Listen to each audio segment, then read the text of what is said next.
In this episode of On the Tape, I welcome my former partners, Vincent, Daniel, and Porter Collins, for another edition of What Are We Doing? They've been on here a few times, a big friend of the pod. We walk through it all. We go through energy, we go through the financials, we go through a lot of special situations, Fannie Mae, Freddie Mac, Sable Offshore, Pure Cycle Technologies, the role of short selling, bottom-up investing. Of course, we hit Tesla, hit a couple of risk-arb plays out there like Rocket and Mr. Cooper. We talk about BGC and just their current thoughts on the market in general. So please, enjoy this episode of On the Tape.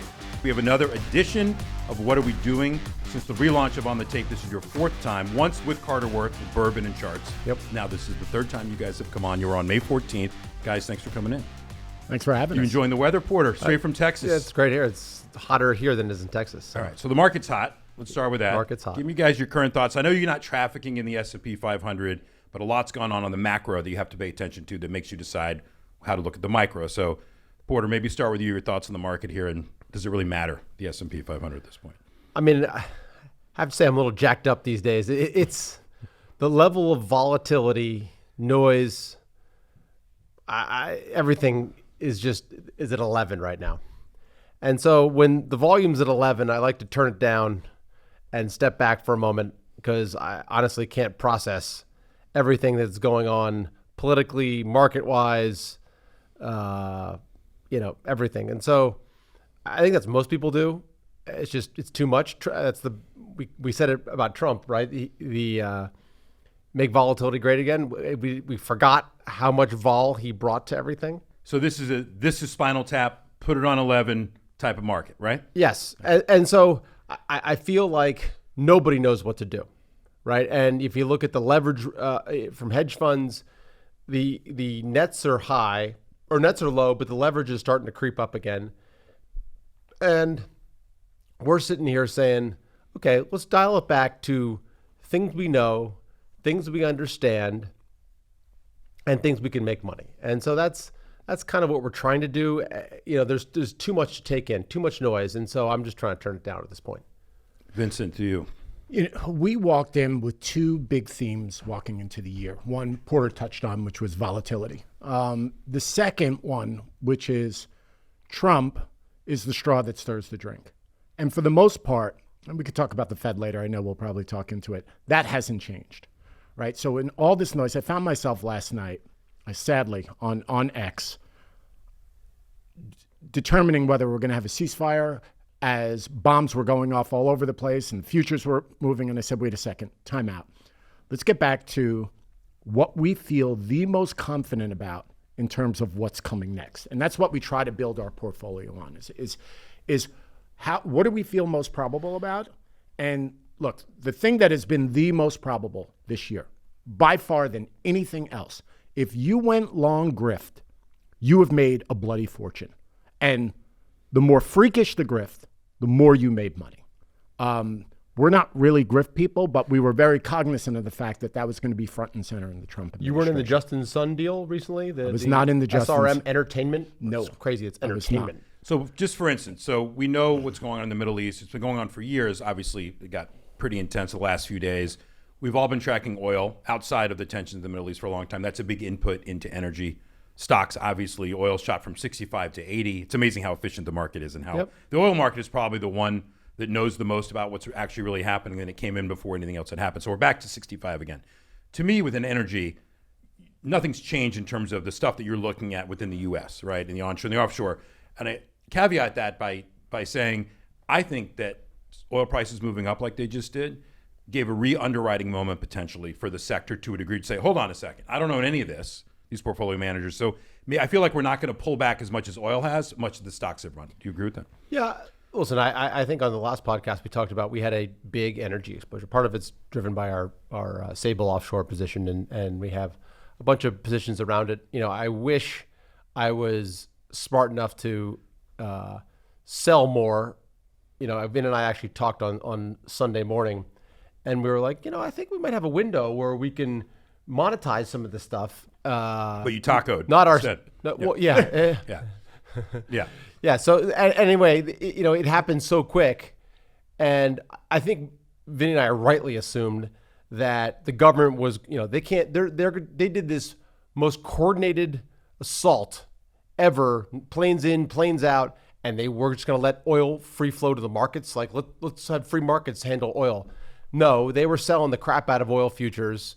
And then when Trump had his good news, it just kind of cascaded upon that. And so, I wish we were able to monetize some of our other trades around energy, but here we are, and oil's down again. And I think we underwrote them for when the market was on the lows. And so I kind of still like a lot of these longs. And I actually think that the contrarian here is probably buying oil.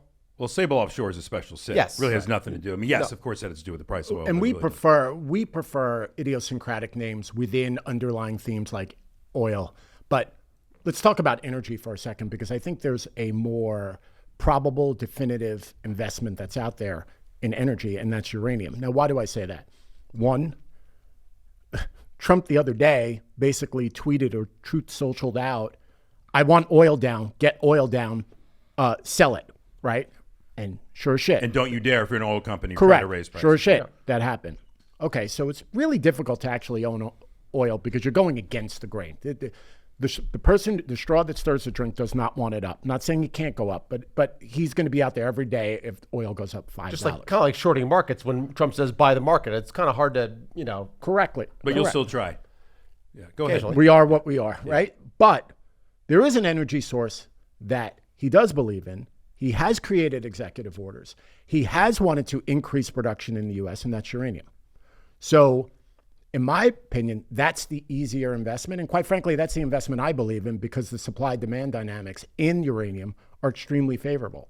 There's just not enough supply for the production that's coming in the next 5 to 10 years. It is amazing that it is amazing how it's become bipartisan support now. One, it's clean energy, right? And you're going to need it for AI. So you got everybody's kind of aligned. You can't pick a lot of things that everyone's aligned on. And Governor Hochul just signed to build a new plant for the first time, right? There's only been 4 plants built since 1991. Is that correct? 4 new nuclear plants built? I think something like that. You might be right. It might be less than that. Or less. I don't know what it's been, but I think on a net basis. Maybe on a net basis, correct, because some have closed. But yeah, Porter, share your thoughts. And the best way to play it, some people just play uranium, some people play the power producers, some people play the utilities. How do you guys play in that uranium trade? Well, here comes the hard part, right? So, we've owned CCJ for a long time. Yeah. CCJ, if you look at the chart, people are going to be like, I can't own this. And we can't buy it here. I mean, stocks are gone crazy. And, I think that a lot of the, I listened to Brad Gertrude's podcast, and they're talking about how they play it, right? How the tech guy, Co2 has been playing it. And they've been playing it by, I think, Constellation Energy and some of these, because they know that's where the power is going to come from. They know that's, and incrementally you can see, I think natural gas is probably a great way to play that as well. So between nuclear and natural gas, that's probably the best way to play AI. And it's, I think Vinny and I are bigger converts over the past 6 months to AI. Like, just in my life, when ChatGPT came out, we use it a couple times, a week, a day. And now I use it all the time. Our good friend Lawrence McDonald, friends call him Larry, has been on this trade as well. He was on the tape a few weeks ago, and he pitched this range nuclear renaissance, right? This NUKZ. And to your point, I'm not a big fan of ETFs, but in this case, to your point, it kind of encompasses all of it. The chart looks great on this thing, so that's a name we've been looking at, but I know. And the beauty of an ETF from time to time, particularly for value idiots like ourselves, is you can buy the ETF, and certain things in the ETF you would look at, and from a valuation perspective, you might vomit.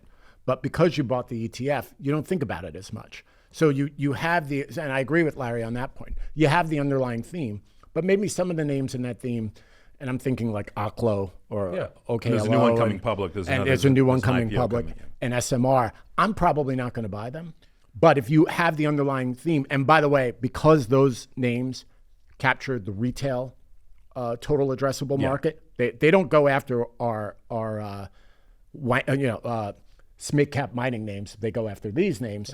At least you capture the upside. So I kind of agree with Larry. Larry was talking about how you have a $27 trillion basically NASDAQ 100 names, and you're chasing basically $2 trillion. So if the tech bros are right on AI, and listen, every day that goes by, there's a new CapEx deal, there's more money coming in. It's hard to say it's not happening. So if energy really is going to actually supply all of this power, then you have to own all the energy. Nat gas obviously is a big one too, and you got to. We actually had a call with Oklo, I want to say 6 months ago with management, And at that point, it was Vinny and I and a friend of ours, and like no one was knocking on their door. It was maybe a year ago, and no one was knocking on the door. Now it's the hottest. Knocking at the door. Now it's the hottest stock imaginable, and we played it for, I think, 20-30%, sold it. No. You're not giving us credit. No, seriously, on this one, I think we played it at $8. Yeah. We sold it at about 16, and we felt like we were absolute champs because it doubled. And I think it 4-bagged after that. Yes. Something That's of that good. nature. Listen, you never go broke by selling early, No, obviously, for gain. So you just mentioned mining. I was just going to move this along because we're getting a lot in here. The gold miners. I know you want to talk about copper a little bit today, but gold, as we sit here, it's really interesting. So the dollar's weaker. Obviously, there's geopolitics. The volume got turned down a little bit on it, so gold comes in. I get it. I think every sell-off in gold's a buying opportunity. I think you guys would agree. The miners still don't even equate to anything near where the price of gold is. So talk to me on copper, talk to me on gold, how you guys playing that right now. Well, it's very interesting today that the dollar is down. And I think that there's more substitution outside. I mean, we've always talked about the difference between the reserve currency and the reserve asset. And the whole thing was like, well, why buy gold? It's good. The dollar's reserve currency status is never going away. And like, you're missing the point. That's, as you can see, the reserve asset has massively shifted towards gold, and now it's bigger than the euro, and people are just selling dollars and as the reserve asset, and that's a bigger problem for treasuries longer term. But I just think this train continues, and you'll probably, by the time we exit the trade, it'll be $10,000. That's how I think about it. With the miners, you guys, which ones are you playing right now, and are you looking at copper or no? Yes, we'll get into that. And just to add to what he said in terms of gold, our kind of main theme on gold is debasement and fiscal dominance. That's it. Yep. So we expect, because of the reduction in geopolitical risk, gold is probably going to come in. But at the end of the day, if we don't fix our fiscal imbalances, and we're not, we can't. We're like expose, Danny, if you remember that one. Of course. Taking me to the point of, we're at the point of no return, right? There's nothing we can do fiscally without sending this country into a recession. And the fact that we pivoted so quickly is unbelievable. Yeah, but so then we turn to the miners, and like our biggest mining positions, and still to this day, have been Agnico and Alamos, the big guys, and really the best in class. We haven't really added anything incremental to those names because they've worked. I mean, if you take a look at the charts there, I don't want to go out here and recommend you have to buy Agnico. You're going to look at the chart and you're going to say, thanks, Vinny, for nothing, right? However, you've been on here many times talking about it. Correct. So just to be fair. But now we've started to try and dip below cap, but also trying to gain or keep and maintain the quality of the underlying management team.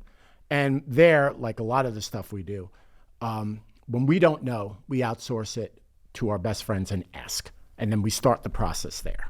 That plus we also look for other things. So that's how we got to Dundee Precious Metals, ticker is DPM on Toronto Exchange. We got to CDE through Silvercrest and the like. And Porter always has his smaller pueblos that he always loves. One of our good friends, shout out to Chris Ritchie, who is the former COO or president. Anybody see Richie? Anybody know why Chris Ritchie bought this name? But Chris Ritchie used to cover us. I don't know if you remember. Of course I remember. And he was the CEO of Silvercrest. It got bought by Core. He introduced us to the Core CFO, who was buying stock way back when it was $5, right? And Chris has gotten to know what we like, right? He knows our personality. And I go, Chris, what do you got? Do you got anything in mining land? He goes, I got a copper name for you. I go, give it to me. And he goes, it's small, Vinny, so don't get mad at me. It's a little small market cap. Why am I get mad? $240 million US. It's called Amerigo, ARG. On the Canadian exchange. On the Canadian exchange. They basically have exclusive rights to the tailings, which is the excess, there's a better word for it, but I'm not going to use it, from the largest mine, underground mine in Chile. In the world. It's about 7 to 10%. The beauty of that is that there's no CapEx. It's just straight out cash flows. And here's the biggest thing. Management's intent, this is an important thing, is to pay down what little debt they have left. It's not really hyper levered, and just simply buy back stock and pay the dividend. Currently, right now, the dividend yield is 6.85%. And they're just going to sit and buy back stock. They have this contract, this exclusive contract with them until 2037. But if you really think about what the excess cash flows are going to go to, and of course, no one knows this name. So I could sit here. This is sort of a case study, right? Where I could shout out about a name on a podcast. And even when they see it and look at it, no one's going to buy it. No. And in a way, I'm sort of hoping they don't, because the lower the stock price, the more compounding they're going to do in terms of an increase in book value. It's like when I pitch Glass House, no one's going to go buy Glass House. You good? No, you I'm not pitching it. It's fine. Oh, you're not going to mention it today. All right, so let's move on to some other stuff. So we did the copper, we did the gold, we did uranium, we've done some energy. Let's keep moving. And now Porter obviously sends out a tweet yesterday telling everyone we're going to be on this thing. So we got like 50 questions that came through. I'm going to try to hit some of those. All right. We were going to hit them anyway. Okay. So I know tonight you're going to be having drinks, right, with Sable Offshore. You just mentioned it before. SOC. I don't know if you want to get into specifically the story about what's happening now. I know it's within the energy, but it's a special sit. So do any updates there? And also, I'll just throw in PCT, since they're both kind of special situations. There's been some big news there as well. Well, PCT's been, that's probably one of our more shining moments this year, aside from the gold miners. It is obviously a plastic recycling company that recycles polypropylene. Only company in the world that does it, that recycles polypropylene down to the molecular level.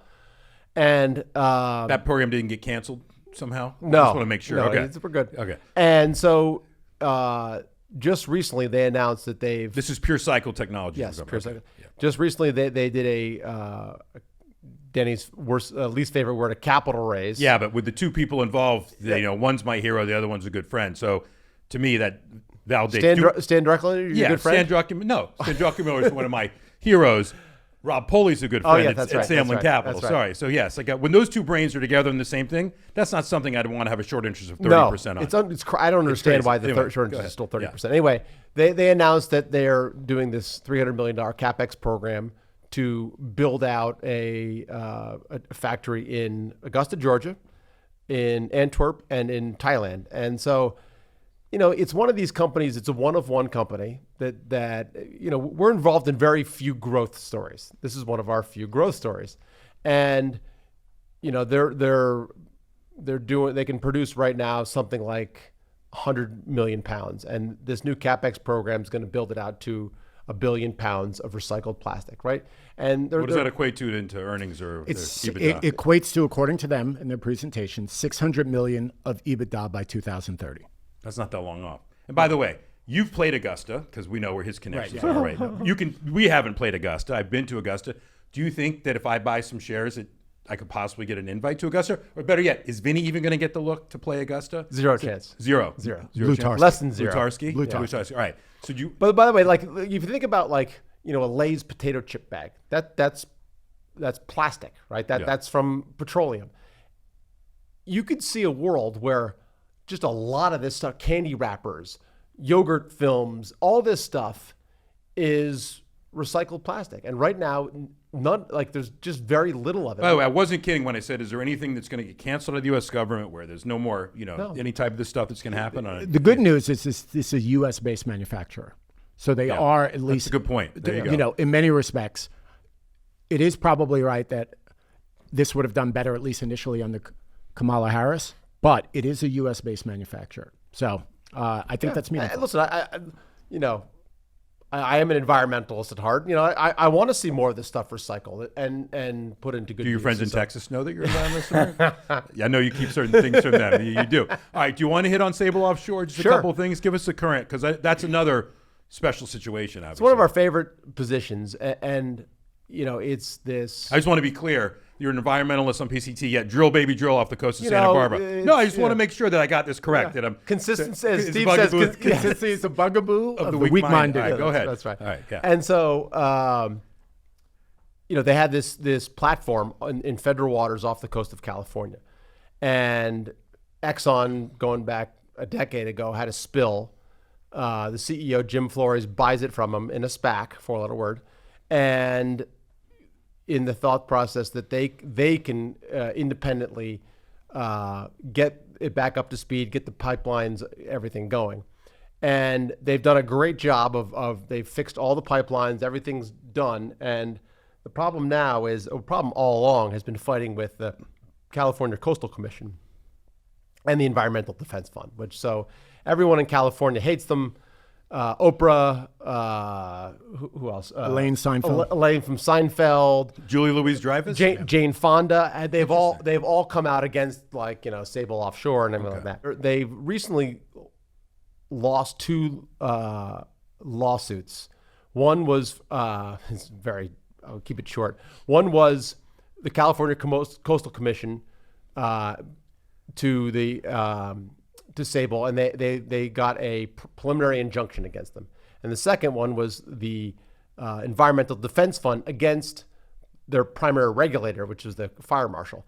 And so both of them are preliminary injunctions. We seem to think that they'll get through the regular hurdles, either through normal courts, either through the government taking over the pipelines, or just tankering the fuel off the platforms eventually. And so I think that for us at $21, like I don't think there's a ton of downside here, because there's a lot of optionality in terms of a takings clause, which, so Vinny laughs at me, but I think my downside's $100 in a court situation, or just naturally the stock, if they do pump oil, and the management says in April or August 1st in a public document that that's going to be $40. And so is it fun to be like tweeting with Phil Mickelson? I mean, he's a shareholder too. It's not wrong to be on that side, whatever he's long. By the way, right? Phil's a very intelligent guy. Yes, It's been fun to get to know him, and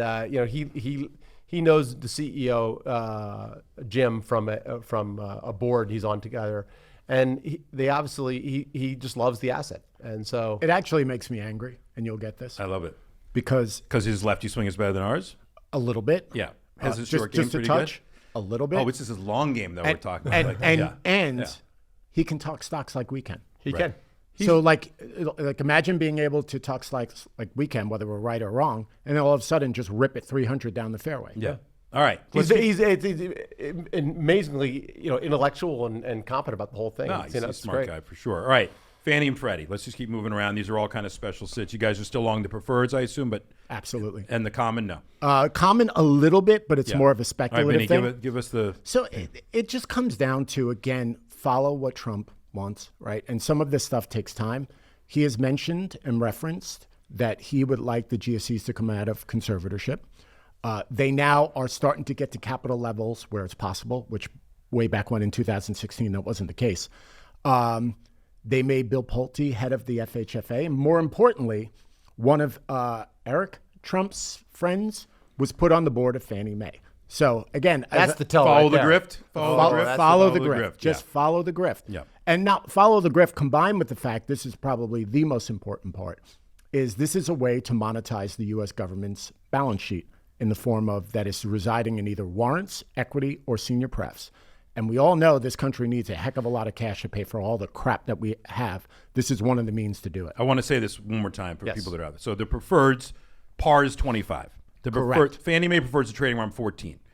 I know that philosophically speaking, and maybe mathematically speaking, if the commons are worth a penny, the preferred should be worth $25. Is that fair to say? Maybe there's a slight Academically, yes. But I guess my point is that you can own the preferreds, and it's a never expiring call option here, as far as I'm concerned. At $14, a risk reward, you're basically saying there's right at 50%, maybe 55% chance that this thing's going to happen. And I think you guys believe it's much more than that. Is that fair to say? Yeah, I think worst case for us is that it's a sucker's value trap, and Yeah. similar to 2016, nothing happens and it goes back down to 10 or 9 or 8. But by that time, they're going to have enough capital where they probably should be out of conservatorship anyway.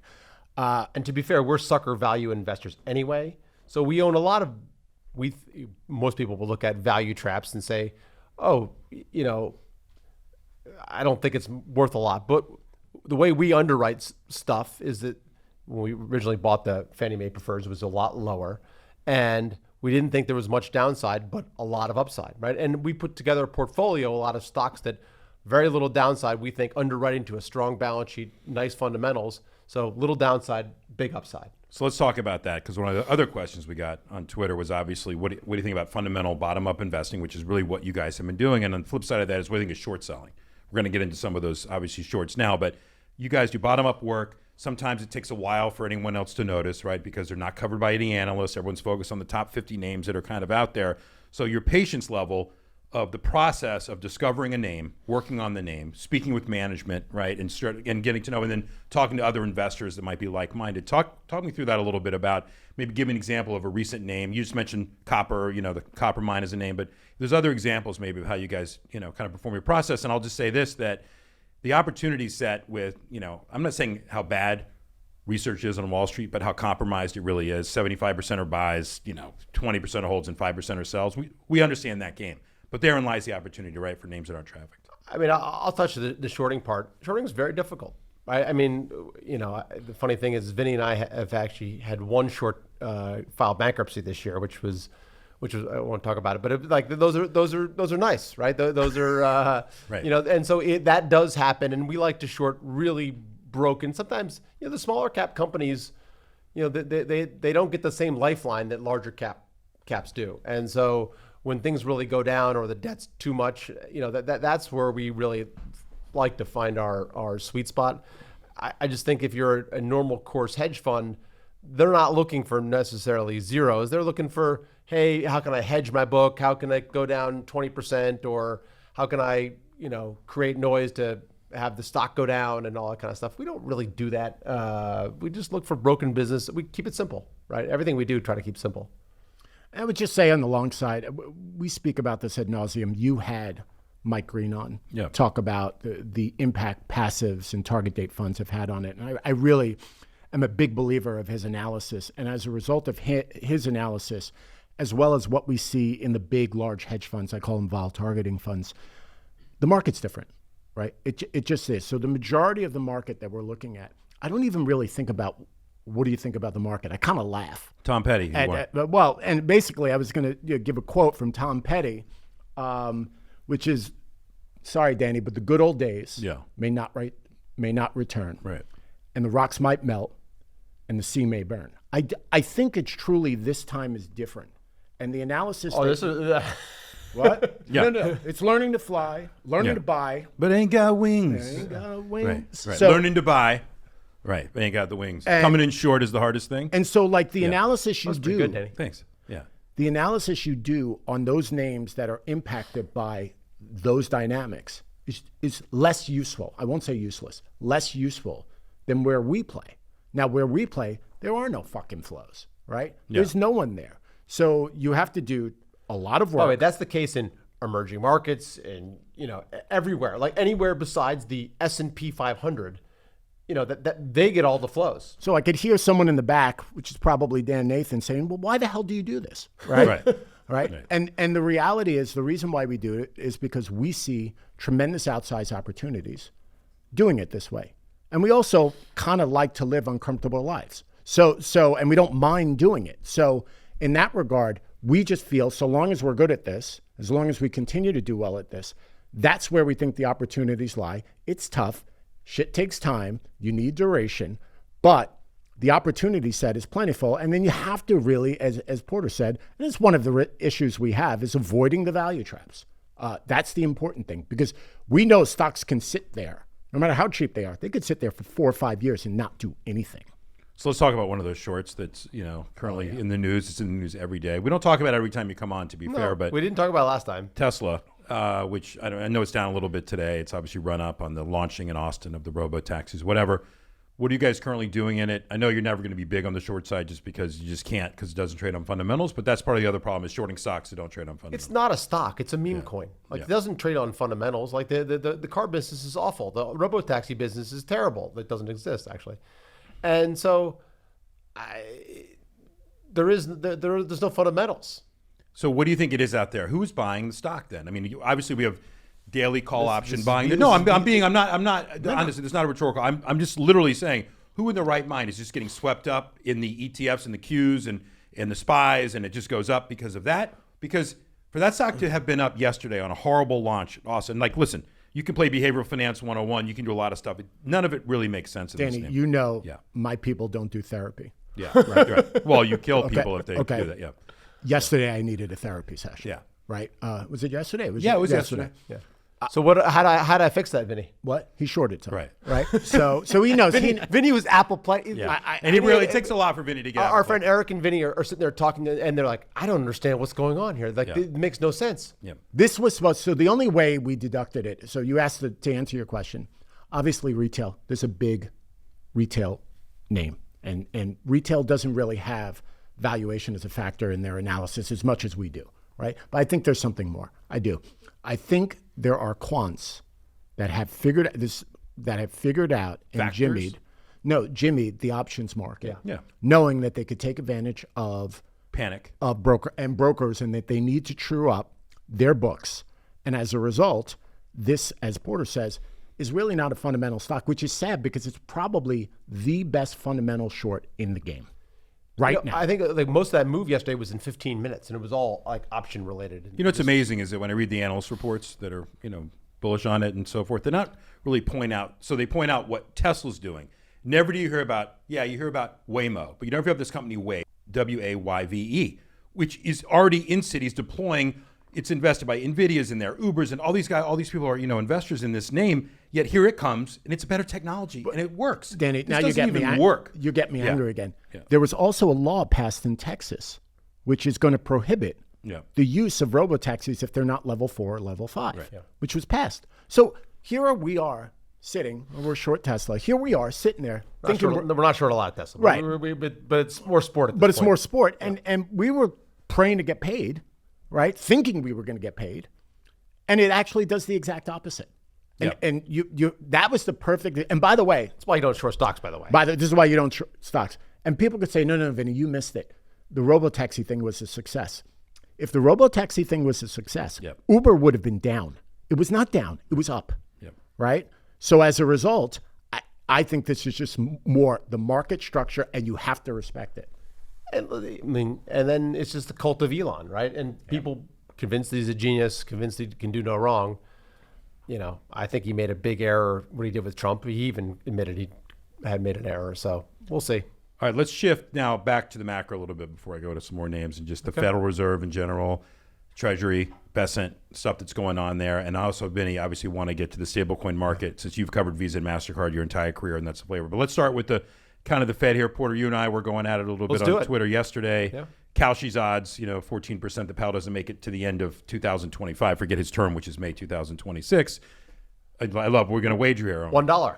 $1? You're going to give me 100 to 1 or just $1 even money? Why would I do that? Why would I do that? It's a trading places bet. Okay, but listen, I don't know whether he's going to. All I know is he's going to keep facing pressure, and whether he should. There's no way he resigns. Okay, or forced out. No way. You're not going to give him odds? You said zero chance. The odds are 7 to 1. We'll bet like Kalshi. If you win, you win 87 cents. If I win 14. Fine, we'll be done on that. Whatever. But, okay, what he's doing. So he testified today in front of the House. He's in front of the Senate tomorrow. Of course, there's a chance that he can cut. There's always a chance he can cut in July. I believe they will be cutting rates this year. They're cutting. The Fed fund futures didn't really change that much today. It's like a 24% chance of a cut in July. It doesn't really matter to me. Matters to me more is the long end of the curve, which they don't control, right? So that's more Vincent and what he's going to be doing with Treasury issuance and so forth. So, you can talk about Powell if you want. I think it's a nothing. I mean, I think he's going to cut at some point, and it doesn't matter if it's July or September. I actually think he's going to cut because the job market's far weaker than people think it is. And, the way inflation is calculated, it's a lot of rents, and rents are rolling down. House prices are weak. Housing's weak. And so I think that's the reason he fundamentally cuts. So if that's the case, our stock's overvalued because you're basically saying that if the economic weakness, S&P 500, if it does trade on earnings, which it's certainly but very. I'm just saying. Is the weakness not in the AI stocks? It may not be. It may do be the in the other. hyperscalers even care? Like, no, does they NVIDIA probably even don't. care? Like, right. We just talked about how robotaxis are going to take over the world. I mean, if all the cars are robotaxis, well, AI's here. We're going to need more chips.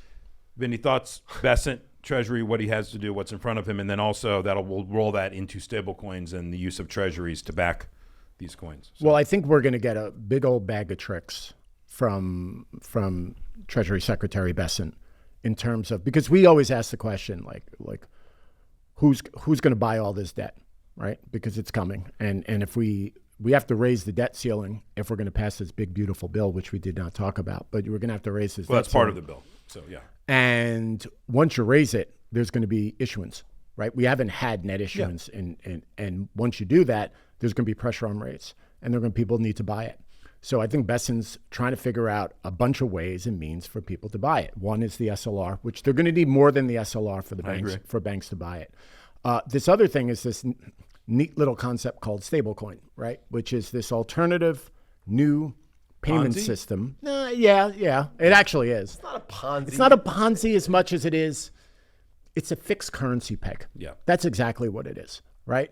And in order for you to put money in whether it's Tether or USDC or other stablecoin, the processor or the administrator has to match that, take your money and match it dollar for dollar and keep that. So as this grows, they have to buy gilt-like securities, which includes treasuries and the like. So, which is treasuries. One of the reasons, and probably some other stuff, maybe gold, we'll see. One of the reasons why they were so hell-bent, you know what's amazing? We could pass nothing in Congress, yet the Genius Act is going to fly through. Right. Bipartisan support, 70 to 80%. Well, why? It was because they got some damn good lobbyists. And if that happens... And no one really knows what the hell it is anyway, so I agree. Helpful. Well, but you just had an IPO, which is opening Circle? up people's eyes. Circle, CRCL. I think you've taken maybe a small shot on that one. Well, I mean, the market cap's now bigger than the entire circulation of the USDC. That does. Don't let facts get in the way of a good story. Please continue what it means for Visa and MasterCard. So no, but what it means initially is that there might be an incremental buyer of treasuries that Besant needs. Now, if you speak to growth people, their perspective is almost the entire payment system is now going to be on this stablecoin system, and stablecoin is going to take market share from other payment systems such as Visa and MasterCard. It might. Is it going to replace it? No. It's a bit of a stretch, right? Because there's a lot of nuances associated with stablecoins as I'm doing more work. But that is the reason why Visa and MasterCard are down right now over the last 2-3 weeks. And you don't see that as so. If you're an Amazon or a Walmart and you want to start issuing a stablecoin and offer your customers either a discounted price versus what it would be if you use Visa and MasterCard, it's really just a prepaid gift card or something like that to a degree. Or you can use quote Walmart.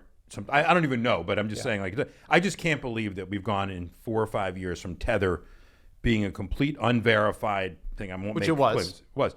To actually growing into something that's legitimate over a period of time. That's hard to believe. That shows you the power of the growth. Right, it really does. It really does. So you're not currently, I know you guys have been in and out of Bitcoin using the ETF, IBIT or whatever you might be doing. I don't know where you guys are at this point. You know, Bitcoin's a hard one for me. You know, I much prefer gold over Bitcoin. You know, I think in the near term, the flows into Bitcoin are going to keep going. Yeah. When the flows stop, it's over. I mean, there's nothing else but flows, right? So but I think that the central banks are going to keep buying gold. I think that, you know, we have a nice palladium size in palladium or platinum, which is, I think now a substitute for gold. So if you go and get a jewelry, right, much cheaper to buy a platinum ring than a gold or a lab ring. diamond. Yeah, or a lab diamond, platinum and a lab diamond. So there you go. There you go, platinum in a lab diamond setting. Oh, perfect. Yeah. Porter, you see that? Yeah, that's great. You tell my wife what she should be making these days. Actually, she's making that. All right, so let's go into a couple other names I want to get into here, which are Mr. Cooper, which you guys, when that deal was announced that Rocket was going to buy Cooper, I talked to you guys that day, and this was a few months ago, and you know what's amazing to me, one of the things in this world, and I know there's risk arb funds that are out there that are supposed to be putting on, it feels like there's not a lot of activity, especially some on the smaller scale. It's not a small deal per se, but small. So we talked about it, and you can't even get a position, or you couldn't get it on the long side. It was like something like a 37% arb that if you just went long Mr. Cooper and the deal were to close, so it was a stock deal that if Rocket did nothing else, that's what you make. It's now closed. Right. The deal hasn't closed yet, but the margin closed. Give me your updated thoughts on that. It's a really interesting company because you have all the pieces, and obviously with rate cuts were to come, you now have an offsetting hedge automatically within that same company, correct? This is my old neck of the woods, right? Yeah. Which is mortgage banking. And it really couldn't be a better marriage of two companies that do roughly the same thing. They're both in mortgage banking. However, Rocket was significantly better. Probably the best name ever for anything. Amazing. Yeah. Rocket is best in class in originating a mortgage. Mr. Cooper is best in class in servicing a mortgage. So combining the two, you're creating a best-in-class franchise. That's one of the reasons why I liked it so much. The arb has closed. We are not buying it here at this moment. However, I would be buying it on dips. We'll see. I was a little concerned or nervous that this wouldn't close because if they were paying attention, post-deal, they were going to have about 20 to 25% market share of the mortgage servicing market. So I was a little bit worried about the Justice Department. But I mean, like, for all the worry about the Justice Department, I haven't heard. I mean, No. U.S. Steel happened. Like nothing's like that part of a theme. You know. well, obviously, it's also a grift pay to play. They might have to pay someone off, and all of a sudden, buy some Trump coins. I mean, there's no SEC. There's nobody watching. Well, I know. It's, watching so anything. Porter, within that, give me your. And we're going to go into BGC. Yep. Which now Lutnick has sold basically his shares, which I think is a positive for people that own the stock, obviously. But give me a thought on the banks here in general. Is it nothing to do? The regionals right now in the large banks, they seem a little expensive. Just stay away, not long, not short. And then within that, I know BGC is really not part of that group, but it does trade those products. Yeah. So BGC, thankfully, we got Howard Lutnick away from the situation. The shares are all set up. I mean, I think that we started into a very cheap stock. Stock made a nice move from I think 5 to 9 something or other. We bought it. Now we've marked time for call it a year plus, and the earnings have grown into it. So it's now the same valuation in which we bought it, and it's a play in volatility volatility especially in energy and commodities, which they specialize in now, is off the charts, and rates and currencies. And so I think it's a great play. No one's going to buy it. Everyone hates Lutnick. No, there's not a person on, maybe his wife and his kids like him, but no one else likes him. And so when we pitch it to people, everyone's like, never will I buy the stock. So anyway, we still have a big position. I think it's great. It's fine. And I think it's going higher. And what about the banks? Just the big banks and kind of the regionals? I think the Fed's going to cut rates. I think therefore the yield curve will steepen, but I think that they're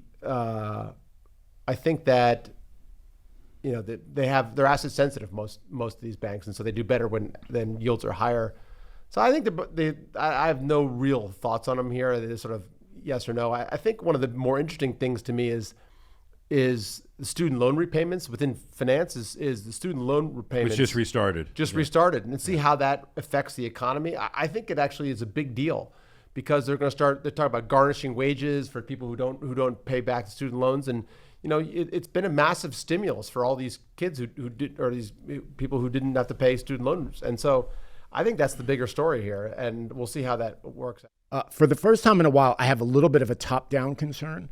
And it really is a function of AI, right? Like I've always felt that AI, if it works and if it's successful, and it sure seems like we're trending that way. Lord knows that the Mag 7 are spending a fortune to make it as such, is that this could be a huge reduction in all else being equal employment, right? And we're seeing it right now. We're seeing massive layoffs. They're not saying it's AI related, but I'm starting to believe it is.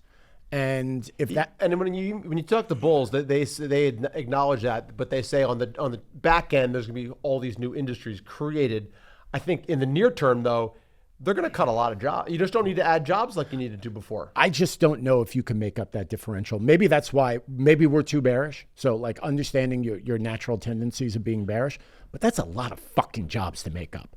And if that is the case, then consumer credit is going to tilt south. I'm not saying go crazy, but tilt south.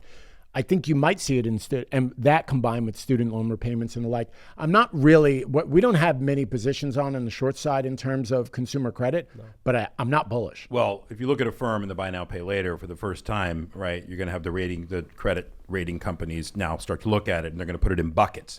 Now, I can only imagine that's coming from the fact that people that use buy now, pay later are not showing up. If they're delinquent, it's not hitting their credit. So they're going to get auto loans and so forth, and it's not giving a true picture. Yeah. I thought that's really interesting because to me, if that were to happen, you have buckets within buy now, pay later. Again, not for right now, but you look at a firm stock that, they just had decent numbers. At some point, to your point, Vin, if consumer credit does turn, that's at the bottom of the barrel as well. And I don't think people understand that because it's a new industry. It hasn't been tested in a normal cycle. So I mean, it comes back to jobs, right? And this time last year we were clipping.